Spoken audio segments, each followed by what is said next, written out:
అలాగే తీసేస్తారు. మేమేమనుకుంటాం అంటే ఈ జాబ్ పోతే ఇంకొకటి దొరుకుతుంది కదా, we will work forward it. కానీ నించుని ఎవరు క్వశ్చన్ చేయరు. మోస్ట్లీ నన్ను ఎందుకు తీసేసారని నాకు అనిపిస్తుంది అని అంటే I'm little vocal about it. Sir ఒకటి అయితే నిజం, this is a very toxic environment for especially for women to work. ఎందుకంటే సార్ వీళ్ళకి డైలర్స్ ఉంటాయి, ఆ డైలర్స్లో వీళ్ళకి ష్రింకేజ్ రాకూడదు. అందుకని వాష్రూమ్కి వెళ్ళేటప్పుడు కూడా వాళ్ళకి చెప్పి వెళ్ళాలి. ఎవరైనా వాష్రూమ్ బ్రేక్లో ఉన్నారనుకోండి, వాళ్ళు వెళ్ళిపోయిన తర్వాత వీళ్ళు వాష్రూమ్కి వెళ్ళాలి తప్పించి ఈ గ్యాప్లో వెళ్ళకూడదు. మనం ఒకవేళ చెప్పామనుకోండి మేము కంఫర్టబుల్గా లేము ఇవంతా షేర్ చేయడానికి అని, బయో బ్రేక్ అని చెప్పండి, లేకపోతే ఇంకెవరికైనా చెప్పి వెళ్ళండి, బట్ చెప్పి వెళ్ళండి అని అంటారు. వీళ్ళ లంచ్ సిస్టమ్స్ కూడా చాలా వెరైటీ ఉంటాయి సార్. 3:30కి లంచ్ స్టార్ట్ చేసుకుంటే 13 మెంబర్స్ ఉంటారు, per head half an hour, 4, 5, 6, 7 last member అన్నం తినే వరకు 9 o'clock అయిపోతుంది. సో వాళ్ళకి స్ట్రిక్ట్ లంచ్ బ్రేక్స్ లాంటివి కూడా ఏవి ప్రాపర్గా ఇవ్వరు. మోర్ ఓవర్ విమెన్తో అరిచి మాట్లాడడం సార్, వీళ్ళకి టేబుల్ కాన్వర్జేషన్స్ అని క్లోజ్ రూమ్ కాన్వర్జేషన్స్ అలా ఏం ఉండవు. ఫ్లోర్ మీద నించుని అరిసి మాట్లాడతారు. ఒకసారి ఈ వాష్రూమ్ బ్రేక్ గురించి నన్ను ఫ్లోర్ మీద చాలా గట్టిగా అరిస్తే నేను చెప్పాను, సార్ మీరు ఇలా వాష్రూమ్ గురించి ఇంతమంది ముందు అరిస్తే నాకు చాలా ఎంబారసింగ్గా ఉంది.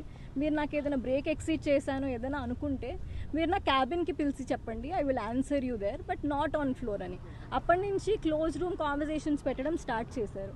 బట్ నేనేం చెప్పాలి అని అనుకుంటున్నారా సార్, ఒకటైతే నిజం, this is not an environment for people to work. They have to change. ఎవరైతే నాకు కాల్ చేసి, నా బాధ అంతా ఏంటంటే సార్, మీకు ఎలా ఉంది అని కూడా అడగకుండా మీరు ఎప్పుడు వస్తారు అని అడిగి జాబ్ నుంచి తీసేయడం కాకుండా, I'm not fighting back that I get back to tech Mahindra.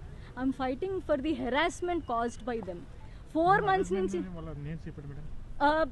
Sir మా టీఎల్ వచ్చేసి శివసాయి పున్నా అండ్ భాగ్య. అంటే సార్ ఎవరికైనా కష్టం వస్తే హెచ్ఆర్తో చెప్పుకుంటారు, రైట్?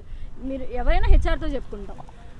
మేము హెచ్ఆర్ఏ కాల్ చేసి థ్రెటన్ చేస్తారు సార్. ఆమె ఇఫ్ యూఆర్ చెప్పడానికి కూడా ట్రై చేస్తే come with documents then I will talk అంటది. ఒక ఆడ మనిషి అట్లీస్ట్ దే షుడ్ లిజన్. ఆవిడ అది కూడా వినదు. తర్వాత మీరు చూసినట్టు మా head of the department Rafi గారికి నేను మెసేజ్ పెట్టాను వాట్సాప్లో. వాళ్ళు అనడం ఏంటి అని అంటే, మీరు మాకు మెయిల్ చేయలేదు అని. Anything is a communication, right? నాకు ఒక్కదానికి ఈ ప్రాబ్లం ఉందని నేను అనుకోను. Most of the people are not vocal, ఎందుకంటే వాళ్ళకి జాబ్స్ కావాలి సార్. ఇక్కడ పనిచేస్తామంటే బోల్డన్ ఈఎంఐలు ఉంటాయి, అవన్నీ కట్టుకోవాలి కదా సార్.